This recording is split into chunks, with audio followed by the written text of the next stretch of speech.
Hello, I'm Alan, and welcome to today's edition of Alan's Cycling Adventures.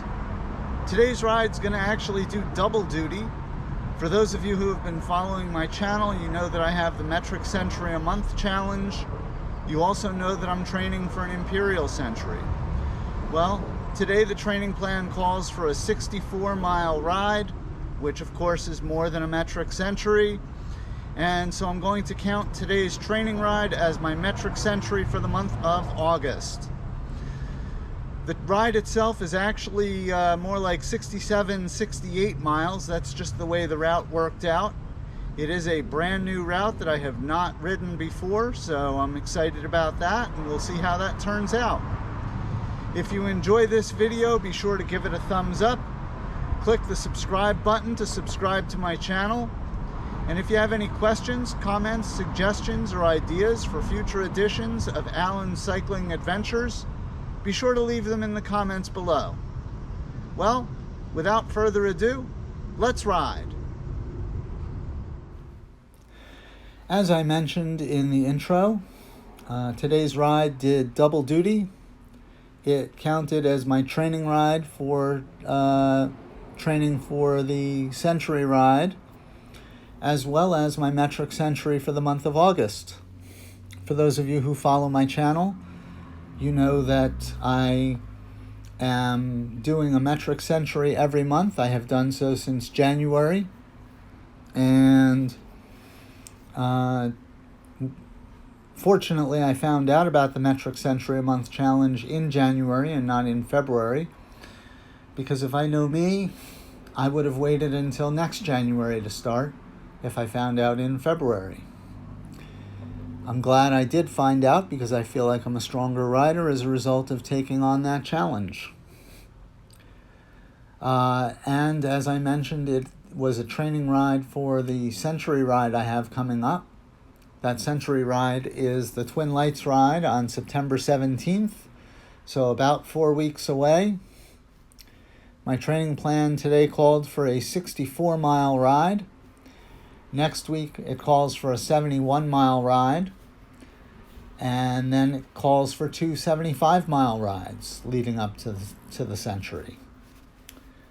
As I said, though, today's ride actually ended up being, well, when I mapped out the 64-mile route, it mapped out to about 67-point-something miles, and I figured better too far than not long enough. However, there were a couple of detours along the route. There's a block in Milburn that is closed for outdoor dining, and there is a bridge out up in the Wayne area.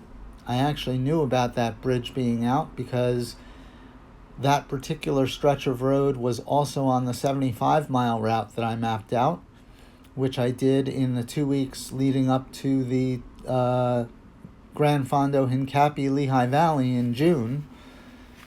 It was the last 2 weeks of May, and the GPS had taken me on not the best detour the first time. So for the second time, I looked at the map, I planned out a detour route, and that was what I went with. And I did the same thing today. And so that was today's ride. If any of you are riding in the Twin Lights ride, especially the Century route, which has the earliest start time, feel free to say hi to me. I'd love to meet you.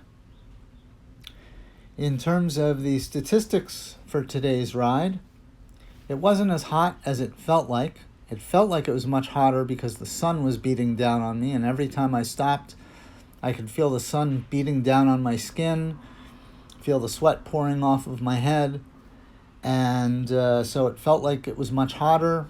However, it was only 80 degrees Fahrenheit at the start and 84 degrees Fahrenheit when I finished. In terms of the wind at the start was out of the southeast at 5 miles per hour, and by the time I got back, it was out of the southeast at 11 miles per hour. So I had a significant well, not that significant, but noticeable headwind on the way home. You might notice that I'm in the drops more in the second half of the ride. That's not because I was going mostly downhill and trying to hit a top speed. That was actually just to make myself as small as possible while battling the headwind at the worst points of it. The length of today's ride was 68.08 miles in length, with a total elevation gain of 2,694 feet. There were two major climbs on today's ride. The first one was 1.59 miles in length at about the halfway point, so it was quite a slog. Had an average gradient of 4% and an elevation gain of 390 feet. During that climb, if you're paying attention to the video, you'll see that I walked my bike for a short while. That was not because it was too steep for me. That was actually because I didn't downshift soon enough and couldn't get onto the small ring on the front. And while walking the bike, I realized, well, I could shift now and then get back on the bike. In fact, there it was. I was just walking there for a moment. So I did, and then I got back on the bike and continued to climb. The second climb was at the end of the ride. It was only 0.44 miles in length, with an average gradient of 6% and an elevation gain of 148 feet. That might not sound like much, but on that particular climb, it starts out kind of shallow, and it ramps up for the second half of the climb, and it's like climbing a wall. If you pay attention to the video, you'll actually see me get passed on that climb. The guy who passed me called out to ask if I was okay. I said I was. I told him I hate this climb, and he commented, yeah, it's a tough one. And then he was up the road, and I was left rationalizing that, well, he's skinnier than I am. He's carrying less weight than I am. He doesn't have 60 miles in his legs at this point, which of course I have no way of knowing. I don't know how far he rode.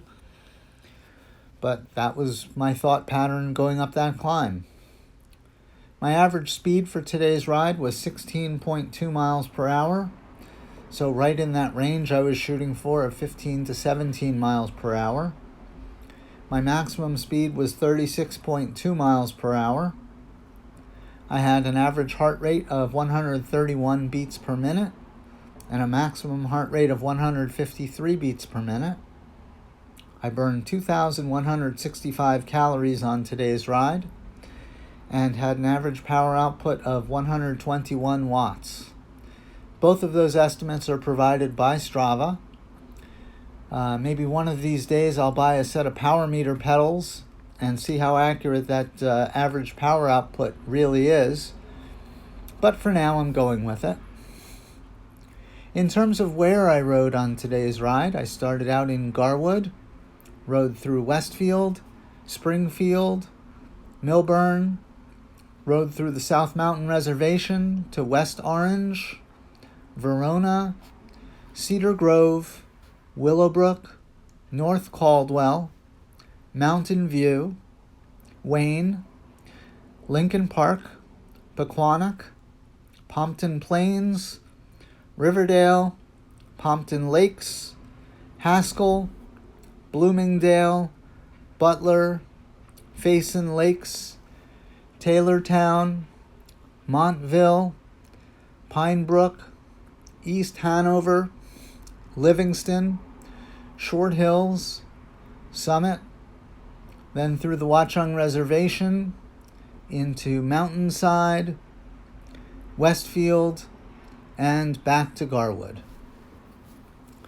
An interesting story, when I was in the Pinebrook area, or Montville, I'm not sure which town it was, on today's ride, I did go past actually I guess it was Parsippany. I must have ridden through Parsippany at some point, because I rode past Cyclecraft in Parsippany. It You can't see it on the video, but it was off to my right. I did glance over and spot it because I recognized the area. Cyclecraft is actually the bike shop that I bought my first bike shop brand bike at, and that was my road bike. By the way, there goes the guy up the path on the second climb of the day, and so here I am going through the Watchung Reservation. Anyway, I did think about stopping in at Cyclecraft and see if I recognized anybody and thank them for getting me into the sport. However, I decided not to. Anyway, I hope you enjoyed today's video, and I guess I'm not as close to home as I thought I was. Here we go. Okay. And there you have it. It was a hot one today, but we succeeded in killing 2 birds with 1 stone. I completed the metric century for August, and I got my 64-mile ride in for my training plan for the century. Actually, it was a little over 68 miles, but who's counting? Anyway, I hope you enjoyed the video, and until next time, stay safe out there.